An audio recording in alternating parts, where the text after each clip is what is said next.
नमस्कार प्रिय विद्यार्थियों। आज की क्लास में हम BA six semester political science का पेपर बच्चों जो 1 है, इसकी आज हम क्लास करा रहे हैं। वो भी लिखित टाइप की क्लास हम करा रहे हैं।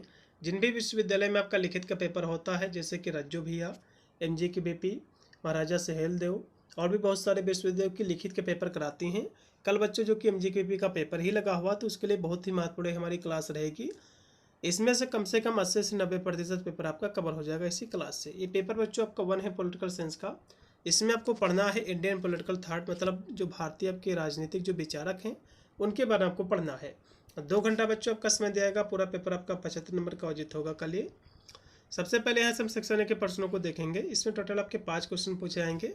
प्रत्येक क्वेश्चन आपका 2 नंबर का रहेगा, तो आपका 10 नंबर जो कि सेक्शन ए से आपका कवर होगा।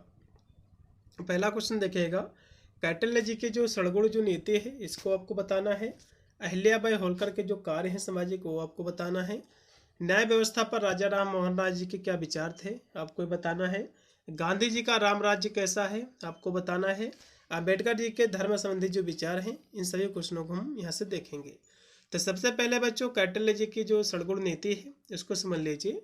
तो कैटिल जिसको चाणक्य भी कहा जाता है बच्चों, तो इनकी सड़गुण जो नीति है, इनका जो ग्रंथ है अर्थशास्त्र, इसमें जो है वर्णित परराष्ट्र संबंधों मतलब जो विदेशी नीति के 6 राजनीतिक सिद्धांत इसमें इन्होंने बताए हैं।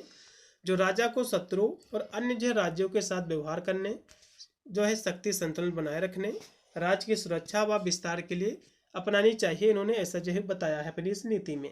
ठीक है, तो 6 जो इनके जो इसमें अंग है प्रमुख जो कि सड़गुण नीति में, तो इसको समझ लीजिए। सबसे पहला इन्होंने जो इसका अंग बताया है, संधि बताया है। तो बलवान शत्रु के साथ समझौता करना या मैत्रीपूर्ण मतलब जो मित्रतापूर्ण संबंध स्थापित करना, पहला इन्होंने इसका जो कि मुख्य अंग बताया है इस नीति का। दूसरा इन्होंने बच्चों विग्रह बताया है, मतलब शत्रुओं के प्रति शत्रुतापूर्ण या जो है युद्ध की नीति जो है अपनाना। तीसरा उन्होंने बच्चों इसका जो अंग बताया है यान बताया है, मतलब जो युद्ध के लिए प्रस्थान करना है, फिर आक्रमण की तैयारी करना। चौथा उन्होंने बताया बच्चों आसन, मतलब जो तटस्थ रहना और अपनी स्थिति मजबूत करने के लिए प्रतीक्षा करना। उसके बाद है आश्रय, तो अपनी रक्षा के लिए किसी अधिक शक्तिशाली राजा या जो है मित्र का आश्रय लेना।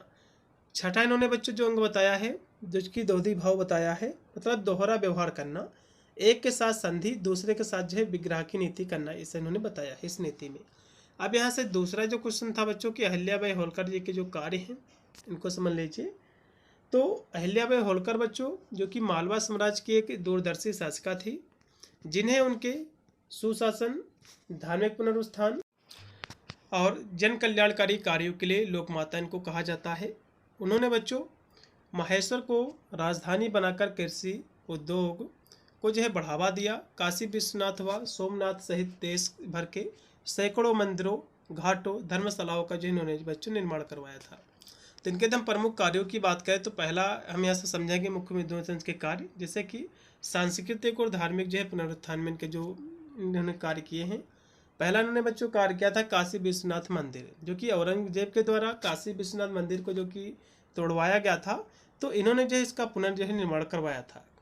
फिर एक देश भर में जो है निर्माण, तो इन्होंने बच्चों जो है सोमनाथ, बद्रीनाथ, केदारनाथ, रामेश्वरनाथ, जगन्नाथपुरी, द्वारिका, मथुरा, हरिद्वार सहित कई जो है शब्द जो कि पुरियों में धर्मशिलाएँ बनवाए, इन्होंने मंदिर बनवाए, घाट बनवाए, इन्होंने इससे कार्य किए।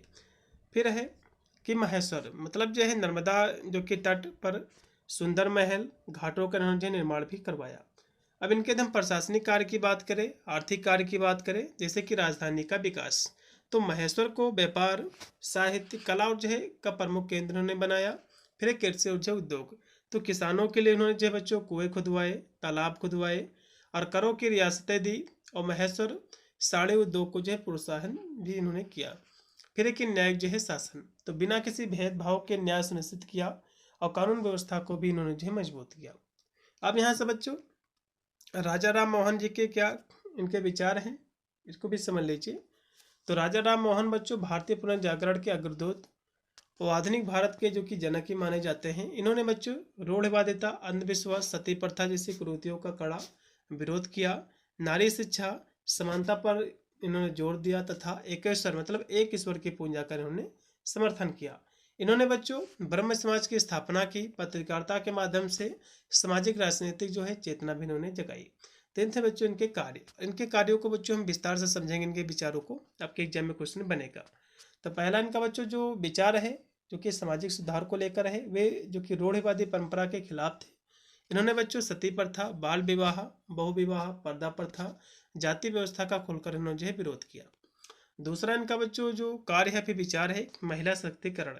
तो राजा राम मोहन राय ने महिलाओं के अधिकार के प्रबल समर्थक थे। इन्होंने बच्चों स्त्री शिक्षा, विधवा पुनर्विवाह, महिलाओं को संपत्ति में समान अधिकार दिलाने की वकालत इन्होंने की थी।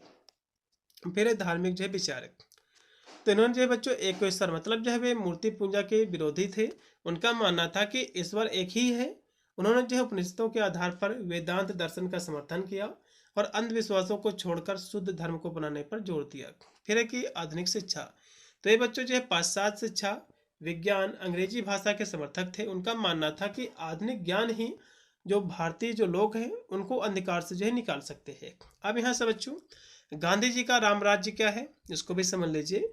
तो गांधी जी का बच्चों जो गांधी जी का जो राम राज्य है इसको भी समझ लीजिए। तो गांधी जी का बच्चों राम राज्य एक आदर्श, नैतिक, शोषण मुक्त समाज की परिकल्पना थी जो सत्य, अहिंसा, न्याय, समानता पर आधारित था। यह बच्चों किसी विशेष धर्म इससे संबंधित नहीं है बल्कि सभी धर्मों के समान, गरीबों को न्याय, स्वराज का जो प्रतीक था। इतनी यदि हम विशेषता की बात करें गांधी जी के राम राज्य की, तो अहिंसा और जो है सत्य। तो राम राज्य का आधार बच्चों आध्यात्मिक शक्ति, सत्य, अहिंसा है, न कि केवल भौतिक बल। फिर कि गरीबों को न्याय, तो गांधी जी के अनुसार सबसे वंचित व्यक्तियों को भी शीघ्र और जो है समान न्याय मिलना राम राज्य का मुख्य उद्देश्य था। फिर है कि स्वराज, मतलब जो है गांधी जी के लिए राम राज्य ही सच्चा स्वराज था जहाँ शासन सत्ता लोगों की संप्रभुता पर आधारित है। फिर है समानता, तो इसमें बच्चों अमीर गरीब के बीच भेद नहीं होगा और सभी को समान अधिकार होंगे, ऐसा इनका राम राज्य था। फिर है कि धार्मिक जो है सद्भाव, तो यह ऐसे जो है समाज की कल्पना करता है जो सभी धर्मों का सम्मान करे और जहाँ दिव्य शासन का भाव हो। तो गांधी जी का राम राज्य बच्चों ऐसा राज्य था जहाँ शासन की बगदौड़ नैतिक मूल्यों के हाथों में थी। अब यहाँ से बच्चों अंबेडकर जी के धर्म संबंधी जो विचार हैं इनको समझ लीजिए। तो इनके बच्चों धर्म संबंधी जो विचार हैं ये मूलतः बच्चों स्वतंत्रता, समानता, बंधुत्व पर आधारित थे। उन्होंने बच्चों हिंदू धर्म में व्याप्त जो जाति प्रथा थी, जो छुआछूत थी, इसका कड़ा इन्होंने बच्चों विरोध किया और इसे जो है सामाजिक असमानता का कारण भी जिन्होंने माना। और इन्होंने बच्चों जो 1956 में इसी के चलते जो भेदभाव थी, जो छुआछूत थे, इसी के चलते इन्होंने बच्चों जो है बौद्ध धर्म को अपना लिया था। इनके हम विचार यदि हम देखें मुख्य बिंदुओं के माध्यम से हम समझे अंबेडकर जी के धर्म संबंधी, जैसे कि हिंदू धर्म की आलोचना। तो इन्होंने बच्चों जो है हिंदू धर्म में जो जाति व्यवस्था थी, ठीक है, जो वर्ण व्यवस्था थी, तो इसका इन्होंने जो है बच्चों तो जो जाति व्यवस्था थी इसका इन्होंने जो बच्चों कड़ा विरोध किया क्योंकि जाति व्यवस्था दलितों के जो है शोषण का कारण थे, इसे इनका मानना था। फिर है कि धर्म जो है सामाजिक सिद्धांत, तो अंबेडकर के अनुसार बच्चों धर्म का उद्देश्य मानव और जो है मनुष्य के बीच न्याय संगत संबंध स्थापित करना है, न कि केवल जो है व्यक्तिगत मोक्ष। फिर की मानवीय गरिमा को महत्व, तो वे जो है ऐसा धर्म चाहते थे जो व्यक्ति को समानता, सम्मान दे। उन्होंने बच्चों कहा कि मुझे वह धर्म पसंद है जो स्वतंत्रता, समानता, जो बंधुत्व सिखाता है। फिर कि बौद्ध धर्म को अपनाना, तो इन्होंने बच्चों हिंदू धर्म को छोड़ने के निर्णय क्योंकि 1935 के बाद उन्होंने तर्कसंगता, करुणा, समानता के सिद्धांतों के कारण बौद्ध धर्म को सर्वोत्तम माना और अपने लाखों समर्थकों के साथ 1956 में बौद्ध धर्म को अपना लिया था। तो यदि हम संक्षिप्त में हम कहें तो अंबेडकर का बच्चों धर्म पर दृष्टिकोण तर्कसंगत, मानवतावादी था जो सामाजिक न्याय, बराबरी की वकालत जो करता था। अब यहाँ से बच्चों हम सेक्शन बी के प्रश्नों को समझेंगे। इसमें टोटल आपके 8 क्वेश्चन पूछाएंगे जो कि इसमें केवल 5 क्वेश्चनों का ही आंसर आपको देना पड़ेगा। पहला क्वेश्चन देखिएगा कि महिलाओं के उद्धार में पंडिता रामाबाई के योगदान का आपको वर्णन करना है। फिर कि राजा राम और मोहन राय के राजनीतिक विचारों को आपको जो वर्णन आपको करना है। वैसे तो राजा राम मोहन राय जी के मैंने आपको राजनीतिक विचार करा दिए हैं, लेकिन यहाँ भी हम देखेंगे, ठीक है। तो सबसे पहले बच्चों पंडिता रामाबाई के जो इनके जो कह सकते हो जो विचार है इनको समझ लीजिए। तो पंडिता रामाबाई बच्चों भारत के एक अग्रणी समाज सुधारक, शिक्षाविद, महिला अधिकारों की प्रबल समर्थक थी। उन्हें बच्चों भारत की पहली नारीवादी के रूप में जो कि जाना जाता है। इन्होंने बच्चों पितृसत्तात्मक समाज की रूढ़ियों को तोड़कर महिलाओं की शिक्षा गरिमा के लिए अपना पूरा जीवन जो है समर्पित किया था। इनके हम योगदान की बात करें बच्चों तो संस्थागत जो प्रयास, जैसे कि आर्य महिला समाज, तो पुणे में स्थापित इस संस्था का मुख्य उद्देश्य बच्चों महिलाओं को शिक्षा देना और बाल विवाह जैसे जो कुरीतियाँ थी, जो कुप्रथाएं थी, उनको रोकना था। फिर कि शारदा सदन, तो इन्होंने बच्चों मुंबई में बाल विधवाओं के लिए आवासीय जो विद्यालय की शुरुआत की, जहां उन्हें शिक्षा के साथ साथ व्यवसायिक प्रशिक्षण भी दिया जाता था ताकि वे आत्मनिर्भर बन सके महिलाएं। फिर कि मुक्ति मिशन, तो पुणे के पास बच्चों जो कि केड गांव में उन्होंने निरक्षित जो महिलाएं थी, जो अनाथ थे, उनके लिए मुक्ति मिशन की स्थापना की, जो आज भी कार्यरत है। फिर कि स्त्री शिक्षा और चिकित्सा, तो रामाबाई ने हंटर शिक्षा आयोग जो कि 1882 में आया था, इसके सामने गवाही देते हुए महिलाओं के लिए महिला शिक्षकों निरीक्षकों की नियुक्ति की सिफारिश की। उनके प्रयासों के फलस्वरूप ही लेडी डफरिन फंड की शुरुआत हुई, जिससे भारतीय महिलाओं के लिए चिकित्सा जो शिक्षा थी उसके द्वार जो खुले। फिर एकदम साहित्य योगदान की बात करें तो इन्होंने बच्चों अपनी जो पुस्तक है इनकी the high cast Hindu women जो कि 1857 में आई थी, इसके माध्यम से उच्च जाति की हिंदू विधवाओं की दयनीय स्थिति और उसके पर सामाजिक न्याय को अंतर्राष्ट्रीय स्तर पर उजागर किया। और उनकी जो अन्य रचना जो कि स्त्री धर्म नीति महिलाओं के आत्मसम्मान और जो नैतिक कर्तव्यों पर जो है आधारित है। फिर कि सामाजिक कुप्रथाओं का विरोध, तो इन्होंने बच्चों जो सामाजिक कुप्रथाएं थीं जैसे कि बाल विवाह, सती प्रथा, विधवाओं के साथ होने वाले जो दुर्व्यवहार थे उसके विरुद्ध इन्होंने काफ़ी आवाज़ उठाई। और उन्होंने बच्चों स्वयं एक अंतर जातीय विवाह करके तत्कालीन समाज की जो जातिगत जो व्यवस्था थी, जो धार्मिक सीमाएं थे, उसको जो है चुनौती दी। तो इनकी बच्चों इन्हीं सेवाओं के लिए ब्रिटिश सरकार ने उन्हें कैसर ए हिंद की उपाधि से जो है सम्मानित किया था। अब यहाँ से बच्चों राजा राम मोहन जी के आर्थिक विचार क्या है, राजनीतिक विचार क्या है, समझ लीजिए। राजा राम मोहन राय बच्चों जो कि इनका जन्म 1772 में हुआ था और 1833 में इनकी मृत्यु हुई थी। इनको बच्चों आधुनिक भारत का जनक कहा जाता है। उनके बच्चों राजनीतिक विचार स्वतंत्रता, अधिकार, कानून के शासन पर आधारित थे। वे केवल एक समाज सुधारक नहीं थे बल्कि प्रखर उदारवादी विचारक भी थे, जो यूरोपीय पुनर्जागरण सुधारवादी विचारधाराओं से गहराई से प्रभावित थे। इनके हम राजनीतिक विचार को हम मुख्य मुद्दों के माध्यम से हम समझें तो स्वतंत्रता और जो है अधिकारों का जो है समर्थन। तो ये जो व्यक्तिगत स्वतंत्रता को प्रत्येक मनुष्य का नैतिक और कानूनी अधिकारी मानते थे। उनका मानना था कि स्वतंत्रता के बिना व्यक्ति का सर्वोच्च नैतिक, सामाजिक और राजनीतिक विकास जो है संभव नहीं है। फिर कि वे जो है जॉन लॉक के विचारों से प्रभावित थे, लेकिन अधिकारियों के लिए राज्य जो समाज के ढांचे को आवश्यक मानते थे। फिर उन्होंने बच्चों प्रेस के स्वतंत्रता का भी विचार दिया है। तो राजा राम मोहन राय ने भाषीय प्रेस के ये प्रवर्तक थे और अभिव्यक्ति की स्वतंत्रता के जो प्रबल पक्षधर थे। इन्होंने बच्चों मिरात उल अखबार जो कि फारसी में था और संवाद कौमुदी जो कि बांग्ला में था, जैसे पत्रों के माध्यम से जन जागरण जो है इन्होंने किया। उनका तर्क था कि एक स्वतंत्र प्रेस ही सरकार की जो कमियां हैं उसको उजागर कर सकती है और जनता को शिक्षित बना सकती है। अब यहाँ से बच्चों अगला इसमें जो क्वेश्चन कि गांधी जी के दर्शन की विशेषता आपको बताना है। फिर कि सामाजिक क्रांति पर ज्योतिबा फूले के विचार आपको बताना है। फिर कि डॉक्टर राम मनोहर लोहिया के समाजवादी चिंतन की आपको व्याख्या आपको करना है। तो सबसे पहले बच्चों गांधी जी के दर्शन की विशेषता समझ लीजिए। तो गांधी जी के दर्शन की जो विशेषता है बच्चों सत्य और अहिंसा पर आधारित एक व्यवहारिक जीवन दृष्टि है, जो मानव कल्याण, नैतिक आचरण, आत्मशुद्धि पर जोर देता है। उनके आदर्श के प्रमुख जो स्तंभ थे सत्याग्रह, स्वदेशी, सर्वोदय, ट्रस्टीशिप, शोषण मुक्त समाज के लिए मार्गदर्शन ये करते थे, जो आज भी प्रासंगिक है। इनके हम दर्शन की विशेषताओं की बात करें जैसे कि सत्य, तो गांधी जी के लिए बच्चों सत्य ही ईश्वर था। उनका मानना था कि सत्य का पालन केवल भाषण नहीं है बल्कि जीवन के हर कार्यों में होना चाहिए। ठीक है। फिर कि अहिंसा, तो अहिंसा का बच्चों अर्थ केवल हिंसा न करना नहीं है बल्कि मन, वचन, कर्म से किसी को कष्ट न पहुंचाना है। यह जो है कायरों का नहीं बल्कि वीरों का हथियार है।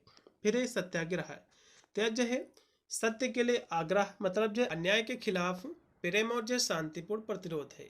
इसमें बच्चों अन्यायी को दंड देने के बजाय प्रेम से उसका हृदय परिवर्तन किया जाता है। फिर कि साध्य जो है साधक का पवित्रता, तो गांधी जी का मानना था कि यदि जो है साधन पवित्र नहीं है तो जो साध्य है वो भी पवित्र नहीं हो सकते हैं। फिर है कि स्वदेशी और जो आत्मनिर्भरता, तो स्थानीय उत्पादों के उपयोग और चरखे के माध्यम से आत्मनिर्भर पर जो है इन्होंने जोर दिया, और यह जो है विदेशी निर्भरता को जो है कम करने का एक साधन था। फिर है कि स्वदेशी और जो आत्मनिर्भरता, तो स्थानीय उत्पादों के उपयोग और चरखों के माध्यम से आत्मनिर्भरता पर इन्होंने बच्चों जोर दिया। फिर इनका जो अगला बिंदु है कि सर्वोदय, तो इसका बच्चों अर्थ होता कि सभी का उदय, मतलब जो है सभी का कल्याण, तो यह जो है समाज के अंतिम व्यक्ति के उत्थान पर ही केंद्रित था। उसके बाद है ट्रस्टीशिप। ये बच्चों पूंजीपतियों को अपनी संपत्ति का मालिक नहीं बल्कि समाज के लिए ट्रस्टी मतलब संरक्षक समझना चाहिए, उनका उपयोग जन कल्याण के लिए करना चाहिए। फिर है कि अपार ग्राहक, मतलब जो आवश्यकता से अधिक वस्तुओं का संचय न करना और सादा जीवन जो है जीना। फिर है कि अस्वस्थता और जो निवारण जो समानता, तो समाज में जो छुआछूत इसका विरोध और सभी धर्मों वर्गों के बीच समानता का इन्होंने जो समर्थन किया। अब बच्चों सामाजिक क्रांति पर ज्योतिबा फुले के जो विचार है आपको लिखना है। ज्योतिबा फुले जी के विचार चाहे राजनीतिक पूछे, यही आपको चिपका के आना है क्वेश्चन का आंसर।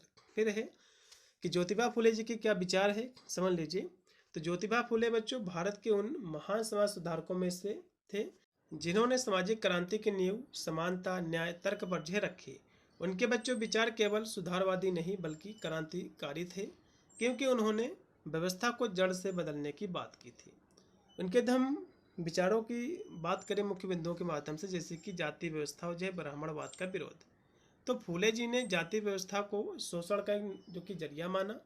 उन्होंने अपनी पुस्तक गुलामगिरी में तर्क दिया है कि निचली जातियों को मानसिक गुलामी में रखने के लिए पौराणिक कथाओं, धार्मिक ग्रंथों का सहारा लिया जाता है। उन्होंने सामाजिक बराबरी के लिए आर्य समाज के दावों को नकारते हुए मूल निवासियों मतलब जय बहुजनों के अधिकारों की वकालत की।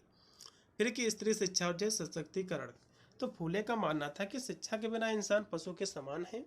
उन्होंने विद्या बिना मत गई और मत बिना नीति गई। उन्होंने 1848 में पुणे में लड़कियों के लिए पहला स्कूल खोला, और उनके लिए शिक्षा, स्त्री शिक्षा केवल साक्षरता नहीं है बल्कि पितृसत्ता, सामाजिक बेड़ियों से आज़ादी का जो है रास्ता थी, ऐसा उनका मानना था। फिर है कि सत्यशोधक समाज, तो सामाजिक क्रांति को संगठित करने के लिए उन्होंने सत्यशोधक समाज की स्थापना की, और इसका उद्देश्य बच्चों जो शोषित वर्ग थे, जो दलित थे, उनके अधिकारों, उनके जो मानवाधिकार थे उसके बाद उनको जो है जागरूक करना था। उन्होंने बच्चों बिना पुरोहित के विवाह संस्कारों को बढ़ावा दिया ताकि धार्मिक कर्मकांडों के जरिए होने वाले शोषण को खत्म जो किया जा सके। फिर है कि किसानों के हक की लड़ाई, तो फूले जी ने बच्चों केवल जाति सुधारक ही नहीं थे बल्कि किसानों के प्रति भी उतने ही संवेदनशील थे। इन्होंने बच्चों किसानों पर होने वाले जो जुल्म थे, साहूकारी जो प्रथा थी, भारी जो लगान थी, इसके खिलाफ इन्होंने आवाज़ उठाई।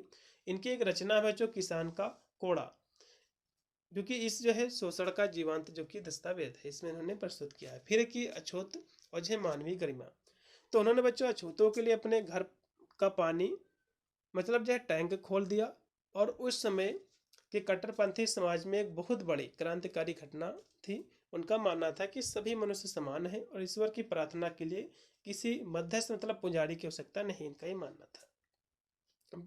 तो निष्कर्ष में हम कहें तो ज्योतिबा फूले के बच्चों जो सामाजिक क्रांति का अंतिम जो लक्ष्य था सार्वजनिक सत्य धर्म की स्थापना करना था, जहां धर्म का अर्थ पाखंड नहीं है बल्कि मानवता की सेवा है।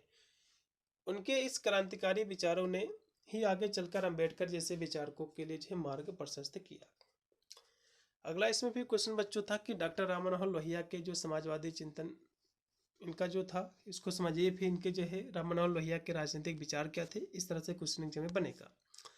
तो राम मनोहर लोहिया बच्चों समाजवादी चिंतन, भारतीय परिस्थितियों के अनुकूल स्वदेशी समाजवाद की वकालत करते हैं। उनके विचारों को मुख्य रूप से सप्त क्रांति के माध्यम से समझा जा सकता है।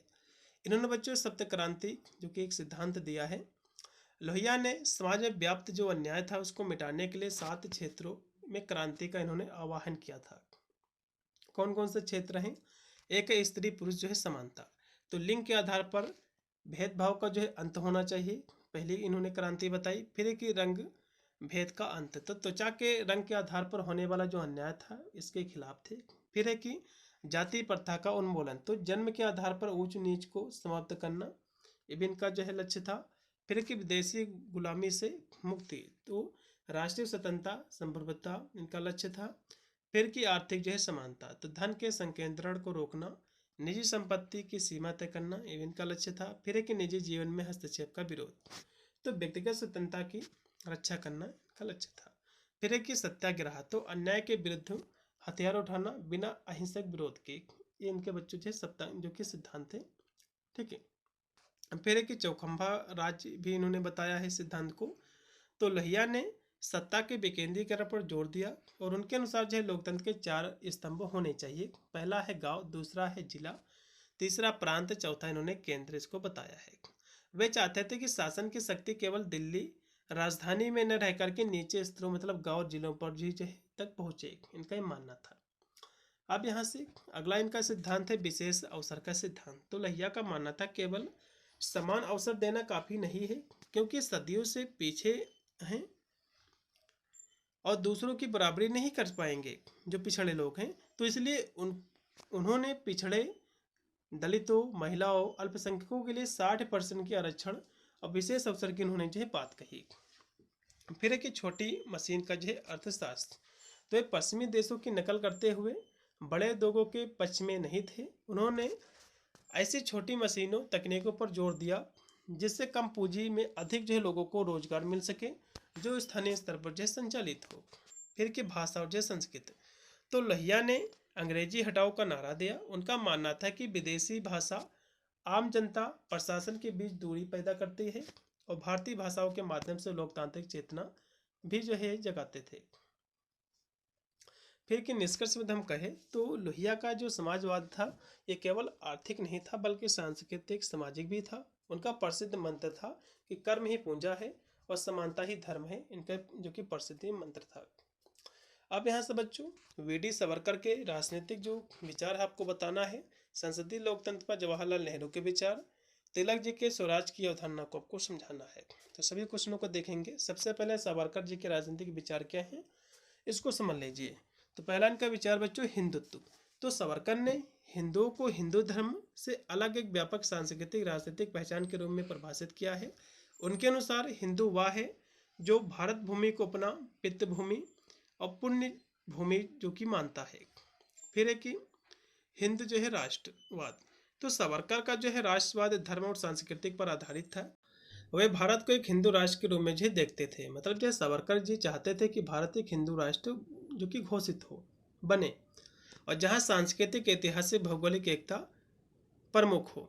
फिर की सशक्त क्रांति में विश्वास, तो सावरकर ब्रिटिश शासन को उखाड़ फेंकने के लिए केवल अहिंसक तरीकों के समर्थक ही नहीं थे बल्कि सशक्त संघर्ष के प्रखर समर्थक थे। उन्होंने बच्चों 1857 के विद्रोह में भारत का प्रथम स्वतंत्रता संग्राम भी इनको कहा जाता है।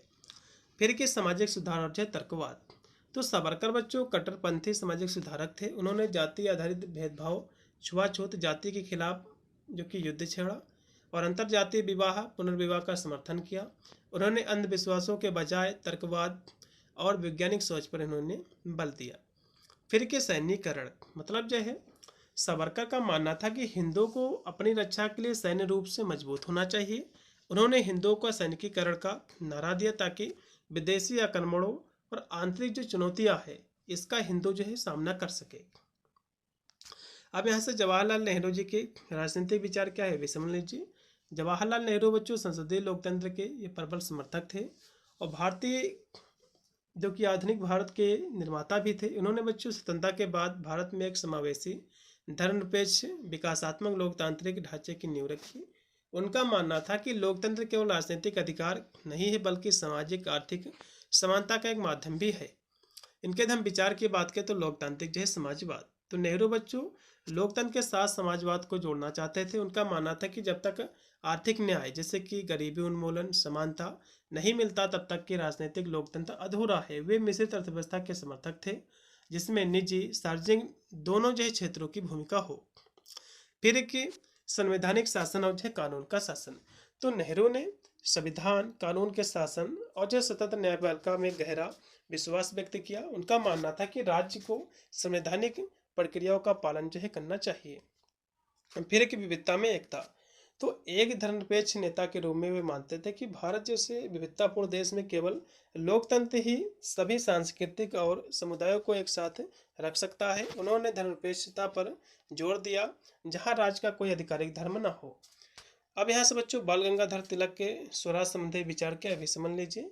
तो बाल गंगाधर तिलक के लिए स्वराज केवल राजनीतिक नारा नहीं था, बल्कि एक व्यापक जीवन दर्शन, जिसमें देश की स्वतंत्रता, लोकतांत्रिक व्यवस्था, सांस्कृतिक पुनरुत्थान भी इसमें शामिल था। उनके स्वराज की अवधारणा मुख्य बिंदुओं के माध्यम से हम समझ सकते हैं, जैसे कि जन्मसिद्ध अधिकार। तो तिलक ने 1916 में लखनऊ अधिवेशन में नारा दिया कि स्वराज मेरा जन्मसिद्ध अधिकार है और मैं इसे लेकर रहूंगा। उन्होंने एक प्राकृतिक नैतिक अधिकार माना इसको, और जो बाहरी सत्ता द्वारा दिया गया है, उपहार नहीं है, बल्कि मनुष्य को अस्तित्व के लिए अनिवार्य है, ऐसा इन्होंने माना। फिर कि जनता का शासन, तो उनके अनुसार स्वराज का अर्थ था कि जनता के द्वारा जनता के लिए शासन है। उन्होंने एक ऐसी उत्तरदायी सरकार की कल्पना की है जो विदेशी नौकरशाही के बजाय भारतीय जनता के प्रति जवाबदेही हो।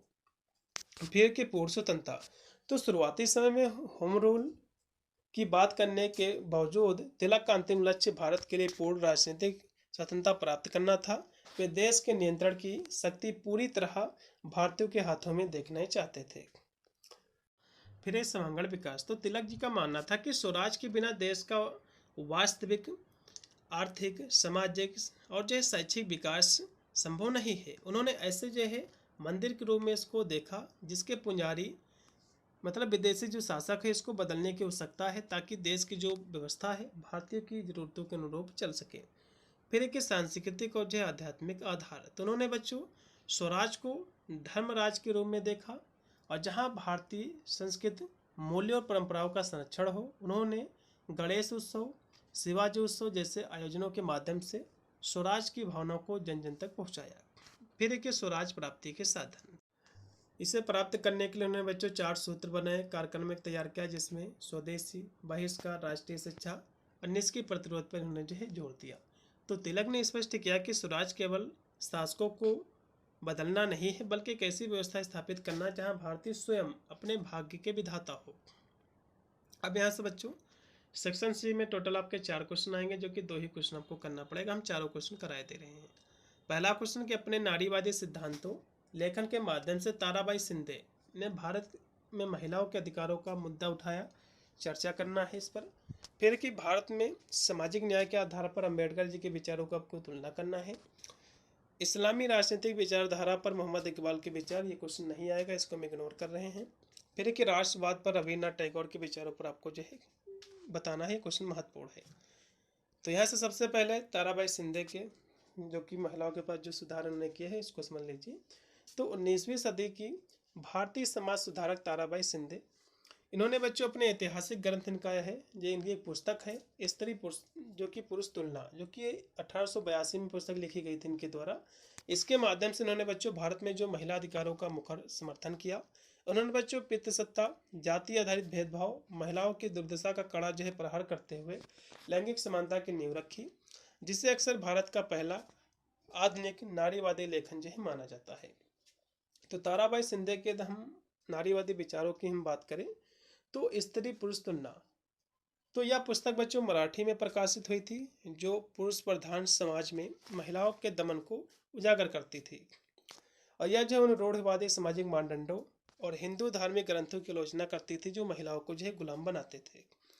फिर कि दोहरे मानकों की जो आलोचना, तो शिंदे ने समाज में मौजूद जो दोहरे मापदंड है उस पर सवाल उठाया, जहां पुरुषों की जो है गलतियों को नज़रअंदाज किया जाता है, जबकि महिलाओं को जो है मामूली बातों पर कठोर दंड दिया जाता है। इस पर उन्होंने जो है इसका विरोध किया।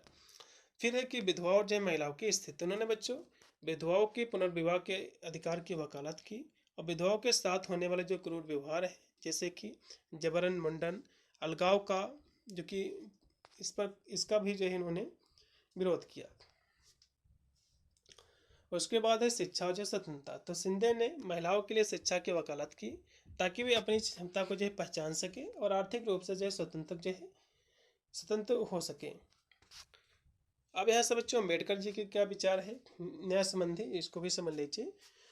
तो भारत में बच्चों सामाजिक न्याय के सिद्धांत पर अम्बेडकर जी के विचार स्वतंत्रता, समानता, बंधुत्व के मूल सिद्धांतों पर आधारित थे। उनका मानना था कि वास्तविक लोकतंत्र तभी संभव है जब जाति आधारित भेदभाव, अस्पृश्यता, महिलाओं के शोषण को समाप्त किया जाए। उन्होंने बच्चों कानून, संवैधानिक अधिकारों, शिक्षा, आरक्षण के माध्यम से शोषित वर्गों के लिए समता मूलक और सम्मानजनक और समावेशी भारतीय समाज की वकालत की उन्होंने। तो इनके विचारों की हम बात करें सामाजिक न्याय संबंधी, तो पहला है समानता और बंधुत्व पर जोर। तो अंबेडकर के लिए बच्चों सामाजिक न्याय का अर्थ केवल कानून की नज़र में समानता नहीं है, बल्कि जीवन के हर क्षेत्र में समानता, आपसी भाईचारा था। उनका कहना था बच्चों कि समानता के बिना लोकतंत्र अधूरा है और भाईचारे के बिना जो स्वतंत्रता है वो खोखली है।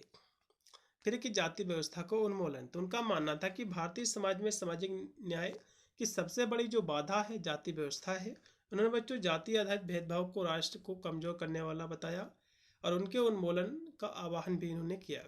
फिर के संवैधानिक उपाय और संरक्षण, तो अम्बेडकर ने संविधान के माध्यम से अस्पृश्यता को एक अपराध जो कि घोषित कराया। अनुच्छेद 17 के तहत उन्होंने बच्चों दलितों, शोषितों के लिए, जो शोषित आपके जो वर्ग थे उनके लिए बच्चों ने शिक्षा, सरकारी नौकरी में आरक्षण जैसे सकारात्मक भेदभाव या विशेष व्यवस्था की वकालत भी उन्होंने की। फिर के सामाजिक लोकतंत्र, तो ये बच्चों सिर्फ राजनीतिक स्वतंत्रता के समर्थक नहीं थे, बल्कि ऐसे सामाजिक लोकतंत्र के पक्षधर थे जिसमें व्यक्ति का दर्जा उनकी योग्यता से तय हो, न कि उनकी जाति या जन्म से। फिर कि शिक्षा और सशक्तिकरण, तो उनका बच्चों प्रसिद्ध नारा था कि शिक्षित बनो, संगठित रहो, संघर्ष करो। ये बच्चों सामाजिक न्याय के लिए उनकी कार्य योजना थी। उनका मानना था कि शिक्षा ही मुक्ति का सबसे बड़ा हथियार है, यह अम्बेडकर जी का मानना था। फिर के महिलाओं के अधिकार, तो सामाजिक न्याय के तहत उन्होंने महिलाओं के लिए भी समानता, शिक्षा संबंधी अधिकारों की वकालत की। तो अम्बेडकर जी का बच्चों जो सामाजिक न्याय का सिद्धांत था, ऐसे मानव केंद्रित समाज बनाने का प्रयास था जहां हर नागरिक को सम्मान के साथ जीने, अपनी क्षमता का विकास करने का अवसर मिले। अब यहाँ से बच्चों अम्बेडकर जी का जो राष्ट्रवाद था इसको समझ लीजिए, इनके विचार हैं जो राजनीतिक, इसको समझ लीजिए, क्वेश्चन बनेगा। तो रविन्द्रनाथ टैगोर बच्चों राष्ट्रवाद के प्रबल एक समर्थक नहीं थे, बल्कि वे इसके कड़े आलोचक थे। उनके विचार बच्चों आज के दौर में काफ़ी प्रासंगिक माने जाते हैं। उनके विचार हम मुख्य मुद्दों के माध्यम से समझेंगे, जैसे कि मानवतावाद बनाम राष्ट्रवाद। तो टैगोर के लिए बच्चों मानवता राष्ट्रवाद से ऊपर थी। उनका मानना था कि राष्ट्रवाद एक संकीर्ण अवधारणा है जो लोगों को बांटती है, जबकि मानवता सबको जोड़ती है। उन्होंने कहा था कि वे देश भर के ऊपर मानवता की जीत देखना चाहते हैं। फिर कि राष्ट्रवाद एक व्यवसाय की कई है। तो टैगोर बच्चों राष्ट्रवाद को पश्चिमी सभ्यता की एक यांत्रिक उपज मानते थे। उनके अनुसार यह शक्ति और स्वार्थ पर आधारित एक संगठन है जिसका उद्देश्य केवल राजनीतिक और आर्थिक विस्तार है। फिर एक आक्रामकता का विरोध, तो उनका मानना था कि राष्ट्रवाद अक्सर दूसरे देशों के प्रति घृणा, आक्रामकता को जन्म देता है और यह लोगों में हम बनाम वे भावना जो कि पैदा करता है, जिससे विश्व शांति को खतरा पहुंचता है। फिर कि विश्व बंधुत्व, तो टैगोर बच्चों पूरी दुनिया को एक परिवार के रूप में देखते थे। उन्होंने ऐसे समाज की कल्पना की थी जहां विभिन्न संस्कृतियां बिना किसी सीमा के एक दूसरे से सीख सके, और शांति निकेतन की स्थापना इसी विश्व भारती के सोच के कारण उन्होंने की थी। फिर कि स्वतंत्रता का व्यापक अर्थ, तो उनके लिए बच्चों स्वतंत्रता का मतलब केवल विदेशी शासन से मुक्ति नहीं था, बल्कि मानसिक आध्यात्मिक स्वतंत्रता भी था। वे चाहते थे कि लोग अंध राष्ट्रवाद के बजाय विवेक और तर्क से काम ले। तो संक्षेप में हम कहें तो टैगोर ने राष्ट्रवाद को एक पवित्र स्वार्थ कहा था जो मनुष्य की नैतिक और आध्यात्मिक उन्नति में बाधा डालता है। तो ये थे आपके इतने क्वेश्चन जो कि इसी से आपका पेपर आपका कवर हो जाएगा। तो इतने क्वेश्चनों को आपको देख के जाना। इसकी पीडीएफ मैंने टेलीग्राम पर डाल रखी है, चाहे तो इसकी पीडीएफ भी आप देख सकते हैं। मिलता है वीडियो के, तब तक सभी को thank you for watching this video.